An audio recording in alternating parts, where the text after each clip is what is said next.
Les facteurs de risque et la dysfonction érectile, pour maintenir une bonne érection, il faut savoir qu'il y a une hygiène de vie et il faut éviter certains facteurs de risque. Comme on sait très bien que la dysfonction érectile, la lithiologie, la physiopathologie de cette érection, comment elle arrive, c'est grâce à un apport vasculaire suffisant. Et qui dit vasculaire dit les vaisseaux. Et vous voyez très bien tous les facteurs de risque qu'on peut avoir, qu'on connaît très bien, pour qui agissent sur le cœur, pour les vaisseaux, pour les cerveaux, notamment les facteurs qui entraînent un problème cardiovasculaire, les AVC ischémiques, tout ça. C'est des facteurs qui vont agir sur les vaisseaux du col caverneux, c'est une petite artère, c'est elle qui ramène le sang à la verge, au pénis, pour avoir une érection suffisante. Et donc cette artère, c'est la petite artère par rapport à celle du cœur et par rapport à celle du cerveau. Donc environ 1-2 mm. On sait que le cœur, les artères coronaires qui irriguent le cœur, c'est 2-3 mm.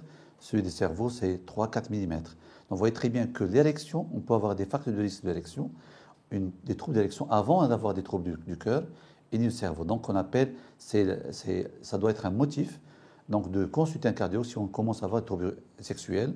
On doit faire attention comme quoi les vaisseaux commencent à se bouger. Comment ces vaisseaux se bougent? Eh bien, tous les facteurs de risque, comme j'avais dit tout à l'heure, tout ce qui est tabac, le tabagisme, donc aussi bien l'excès d'alcool, aussi bien le cholestérol, les triglycérides, donc le problème d'hypertension artérielle elle-même, qui n'est pas bien traité. Et tout ceci peut engendrer des lésions des petits vaisseaux, et donc le sang arrivera avec moins de débit, et donc on aura une mauvaise érection, quitte à ne pas avoir d'érection quand il y a des artères qui sont un peu bouchées. Donc c'est ces facteurs, cette hygiène de vie, le tabagisme, donc la bonne hygiène de vie, moins de cholestérol, moins de triglycérides, aussi bien d'autres aussi, le stress en elle-même qui peut réduire les vaisseaux par contraction des vaisseaux. Tous ces facteurs donc agissent aussi bien sur les vaisseaux, qui dit la verge, dit le cœur, dit le cerveau. Donc c'est d'où les choses qu'on peut donner et donc, aux patients et aux citoyens, c'est faire attention à l'alimentation. Une alimentation saine est très bien.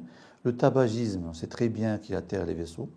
Donc, et aussi bien donc, le manque de sport aussi, parce que ça réduit la sédentarité et il n'y a pas un hypermétabolisme. Donc, il y a une augmentation de fructose dans le foie, tout ça, entre les maladies métaboliques. Et le diabète en lui-même, le diabète qui est engendré grâce à la sédentarité. Le diabète, c'est l'un des facteurs importants d'étiologie de la fonction dysfonction érectile. Dans le diabétique, on sait qu'après 10 ans, à peu près 90% des diabétiques sont des patients qui ont une dysfonction érectile.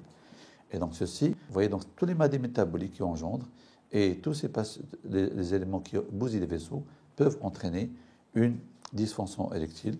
Et c'est donc, attention, qui dit vaisseau, dit érection, qui par la suite touchera le cœur et touchera aussi le cerveau. Donc, une bonne prévention, c'est éviter ces facteurs de risque.